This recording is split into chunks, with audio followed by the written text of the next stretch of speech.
Bien, muy buenas tardes. Estamos en la Feria del Libro de Madrid, en el magnífico pabellón de Publishers Weekly, y hoy tendremos ocasión de hablar un ratito con Juan Milián, que es el autor de El proceso español, un libro publicado en Deusto hace apenas un par de meses. Juan, muy buenas tardes, ¿cómo estás? Buenas tardes, encantado.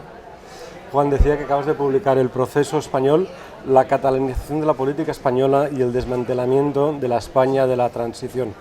Cuéntanos, ¿qué van a encontrar los lectores cuando empiezan a leer este libro?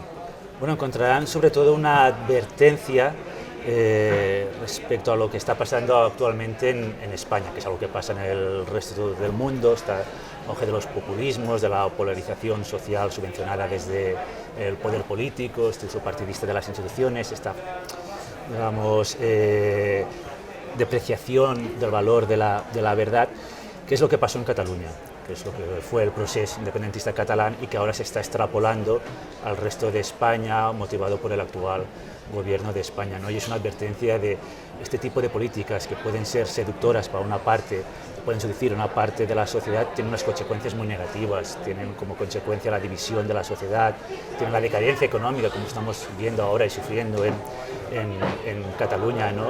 Y es una manera de empequeñecer la sociedad, porque al final todos los aspectos de la vida cotidiana se ven afectados por este tipo de políticas, la cultura también se empobrece por este tipo de populismos, ¿no? Como vimos en Cataluña.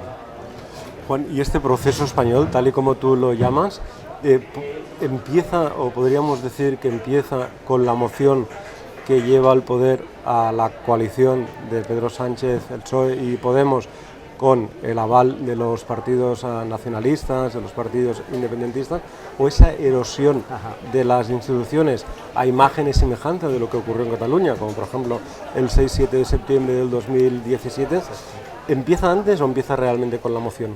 O sea, incluso el propio proceso independentista, el proceso que todos hemos conocido, que podría empezar en 2012, ¿no? Cuando, digamos, Artur Mas ya da un paso hacia el independentismo declarado, ¿no? Explícito, no una cosa tan, digamos, más sutil como podría ser en la época de Jordi Pujol. Esa manera de hacer política ya viene de antes, viene de mucho antes, ya había un plan en Cataluña para extender el nacionalismo, extender ese tipo de populismo, esa invasión de la sociedad por parte de la política, pero el germen también estaba en España, es antes incluso de Pedro Sánchez con José Luis Rodríguez Zapatero, cuando ya hay una promoción de la división de la sociedad desde la política, ¿no? Una sociedad de buenos y malos, que llega, digamos, a su punto álgido en España, sobre todo en las elecciones en Madrid, cuando se divide entre demócratas y fascistas, algo que en Cataluña también hemos escuchado durante muchas veces, ¿no?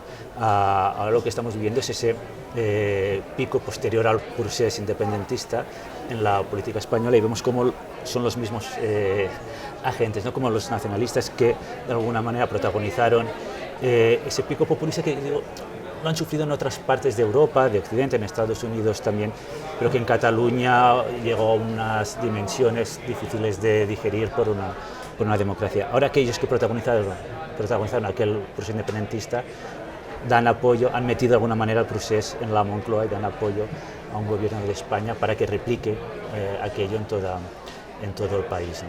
Mencionabas, Juan, el auge del populismo. ¿Qué diferencias y similitudes encuentras entre el nacionalismo de hoy en día, no el nacionalismo igual del siglo XVIII, el nacionalismo de hoy en día y en concreto y el procés, con los nuevos fenómenos populistas que vemos alrededor del mundo?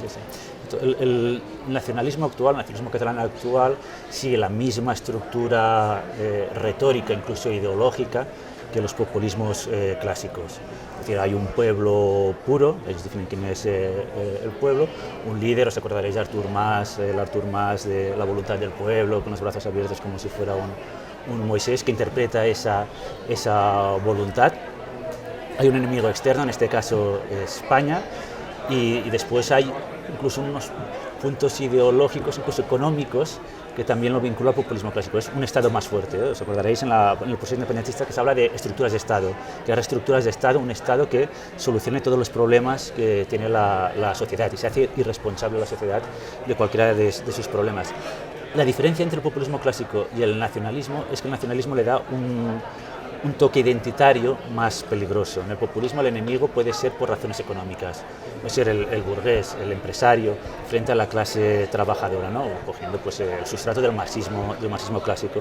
En el caso del independentismo y del nacionalismo, el problema ya no es un qué económico, sino el quién. El problema es que tú eres español o te identificas como español. Entonces ya es una diferencia o un conflicto que parte familias, parte grupos de amigos, parte compañeros o grupos de trabajo, y es un problema que afecta a la vida diaria de las personas, como hemos sufrido muchos catalanes. Y cuando un país, en este caso España, ¿no?, inicia esa espiral de degradación, de erosión de las instituciones, que en España es muy patente, ¿no? Hemos estado con 40 años de democracia, con instituciones muy sólidas, que poco a poco pues, van apareciendo grietas, ¿no?, como bien comentas en el libro. ¿Qué le cabe al ciudadano? Me refiero, es decir, claro, porque al final parece que vayamos de escándalo en escándalo, pero esto es como el precio de la luz. Cada día es un nuevo récord, ¿no? Y el récord de hace 2 semanas ya no nos parece tan récord, porque ha sido superado y con creces por un nuevo récord. O se me apures como el símil de la rana, ¿no?, que se va calentando Exacto. y no se da cuenta de que el agua ya está en un punto de ebullición. ¿Qué le queda a la sociedad civil para poder hacer frente e intentar, digamos, evitar ese proceso de degradación?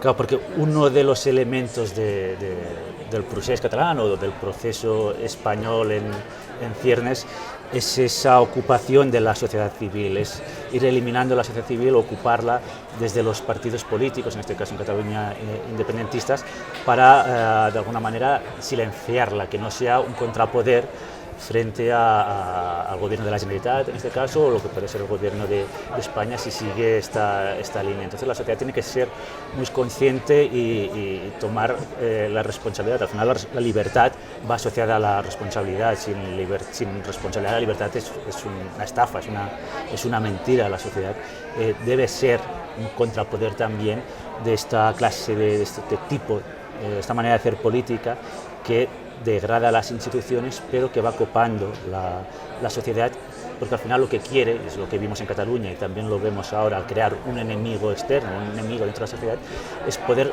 gobernar o poder ostentar el poder sin rendición de cuentas. Es decir, habrá casos de corrupción, la factura de la luz se dispara, pero bueno, eso es mucho mejor que tener un gobierno de fascistas, o tener un gobierno, o estar sometidos a España, o estar sometidos al enemigo X, ¿no?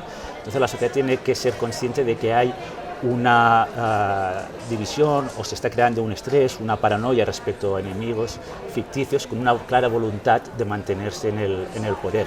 Pero es un mantenimiento en el poder que degenera las instituciones políticas y que pone en riesgo la democracia liberal. Bueno, y para terminar, la semana pasada se celebró la Diada, la manifestación del 11 de septiembre, pero este año 2021 ha sido distinta, sin entrar en valoraciones de más personas, menos personas. Bueno, pues parece evidente que ha habido menos personas, también hay algunos desde los sectores nacionalistas que lo achacan al COVID y que la precaución de la agenda y tal, pero más allá de eso, ¿cuál sería tu minuto y resultado del proceso? No, creo que estamos en una fase muy peligrosa, porque es verdad que el nacionalismo ahora en Cataluña no hace tanto ruido como antes, pero sigue avanzando. Es decir, podemos decir que hay menos ruido, pero más nueces que antes. Antes hacían mucho ruido en las diadas, pero no daban más pasos en términos de conseguir competencias, conseguir más poder, más instrumentos para controlar la sociedad catalana. Ahora vemos cómo el discurso del nacionalismo lo toma el propio gobierno de España y hace un discurso donde se invisibiliza al constitucionalismo en Cataluña. Y a mí lo que me preocupa es que ahora el nacionalismo está aparentemente más tranquilo, pero se está abandonando el constitucionalismo en Cataluña y se están creando los elementos, creando el caldo de cultivo para un segundo proceso que no vendrá el año que viene, quizás no dentro de 2, pero sí dentro de 4 o 5 años. Nos encontraremos con un nacionalismo con mucho más poder y con un constitucionalismo más cansado y más débil ante ese reto. Siento acabar con este punto pesimista, pero hay que luchar en la defensa de la libertad. Al final el libro acaba con un canto a la responsabilidad y a defender la libertad. Vivimos una fase también post-populista, es decir, ahora la sociedad sabe lo que es tener gobiernos populistas, y sabe el desgaste que tiene en términos económicos, culturales, sociales. Por tanto, y ahí está el punto optimista. Yo creo que en las próximas citas electorales ya una parte de la sociedad que podrá valorar lo que ha significado estos dos procesos. Esperemos que así sea. Juan, pues muchísimas gracias por este ratito A ti. y mucha suerte con el proceso español. Muchas gracias.